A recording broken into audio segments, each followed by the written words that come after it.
Fala galera, beleza? Bem-vindos a mais um Brasil em Casa comigo, Felipe, o Forno, do canal de História Pública Direto do Forno. Eu estou muito honrado em fazer mais um episódio aqui nos aparelhos do História em Casa e continuando com essa série muito interessante que começamos com o primeiro vídeo sobre o presidencialismo de coalizão. Um conceito muitas vezes falado na mídia, mas muitas vezes também não sendo entendido pela população, por estudiosos ou mesmo por professores. Então, seguindo essa linha, eu decidi pegar um tema hoje que também é muito enviesado e muitas vezes nebuloso pelo tanto de julgamentos que a gente faz do período. Hoje nós iremos falar sobre a República Velha. Olha aí, olha o nome dizendo já o que é algo. Gente, o pessoal que estava na Primeira República não se chamava nem de República Velha, nem tinha noção que estava na Primeira República. Para ter uma primeira tem que ter outras. Naquele momento, de 1889 até 1930, nós estávamos tendo uma experiência republicana, que naquele momento era encarada como a fundação de uma república duradoura, de caráter muito positivo e que representava a modernidade para o Brasil.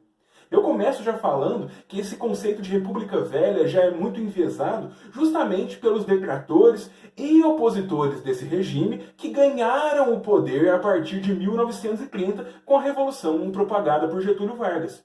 Não era só o Getúlio. Nós tínhamos, sim, setores insatisfeitos, como militares, como intelectuais, como próprios economistas, entre outros, que não gostavam do jeito como as coisas estavam e decidiram fazer uma resposta a esse tipo de modelo. Surgia depois a experiência do Estado da Segunda República, que seria varguista, e depois o próprio Estado Novo. Mas o pensamento negativo ficaria. A Primeira República seria a República Velha, representando tudo de mais atrasado. O patrimonialismo, o coronelismo, todas as trocas de favores, toda a barreira à cidadania ampla da população. Além disso, a gente já tem que pensar uma coisa interessante. República Velha não era baseada unicamente em plantações de café.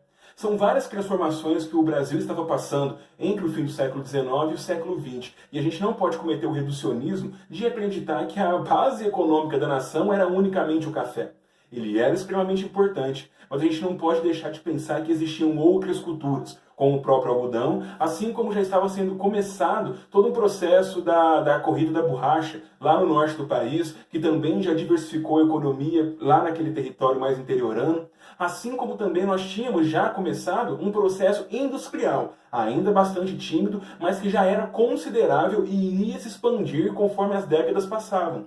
Além disso, também temos que pensar que houve sim movimentos operários, principalmente nos grandes centros urbanos, que refletiam esse aumento industrial. Assim como também uma grande expansão de comércio e serviços que, como eu disse, começa nos grandes centros, mas deve ser sim considerada, porque até a década de 30 a gente já vai ter uma expansão bem interessante por outros núcleos bem interioranos. Além disso, a Primeira República tinha muitas batalhas intelectuais acontecendo, que naquela época eram consideradas o mais puro cientificismo ou a mais pura qualidade argumentativa possível. Tínhamos correntes políticas do positivismo ou do liberalismo federal brigando, assim como experiências urbanas como os anarquistas e os socialistas. Enfim, são muitas batalhas que vão acontecendo nesse ritmo intelectual que eram bastante intensos. Afinal, não custa nada pensar que foi durante a Primeira República que a gente vai ter o nascimento do samba, assim como vamos ter também a diversificação de várias práticas intelectuais que vão se consolidar na Semana de Arte Moderna de 22.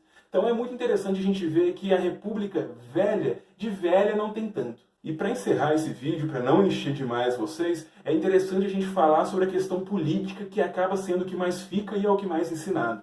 E muitas noções típicas de Primeira República que a gente acaba passando para a escola são, na verdade, muitas vezes erradas ou baseadas em uma grande nebulosidade.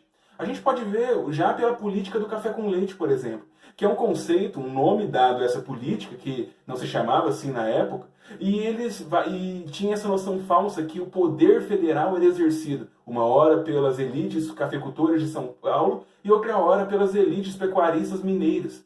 Quando, na verdade, esse momento de política do café com leite esconde inúmeras batalhas entre esses dois estados, alianças que aconteciam entre outros estados que também tinham poder, tinham presença na Câmara dos Deputados, tinham presença no Senado, e além disso, não tinham necessariamente os mesmos interesses. Dentro mesmo dos estados, nós tínhamos várias batalhas de facções, colocando logo que a gente não vai ter um regime fechadinho de 1 hora São Paulo, 1 hora em Minas Gerais. Além de que o próprio coronelismo é um conceito que é utilizado bem nessa época, mas ele não é amplo e não explica tudo.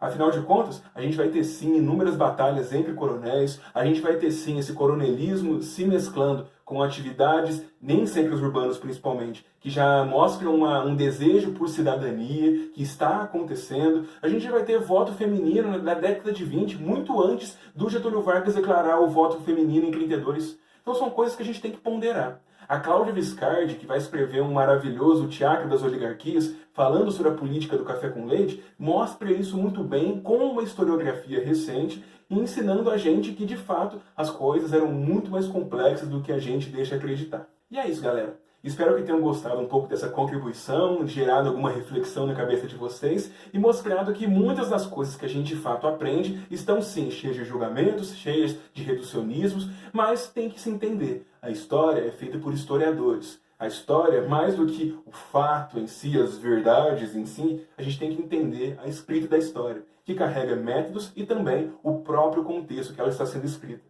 Por isso que é bom a gente sempre fazer balanços e retornar aonde algumas coisas foram feitas para a gente ter uma maior compreensão dos períodos analisados. Isso foi a nossa querida República Velha, Primeira República. Espero que tenham gostado e coloquem sugestões que outros temas vocês gostariam que eu fale. Bem, retorno aqui no mês que vem com mais um Brasil em Casa. Obrigado, gente, e até logo!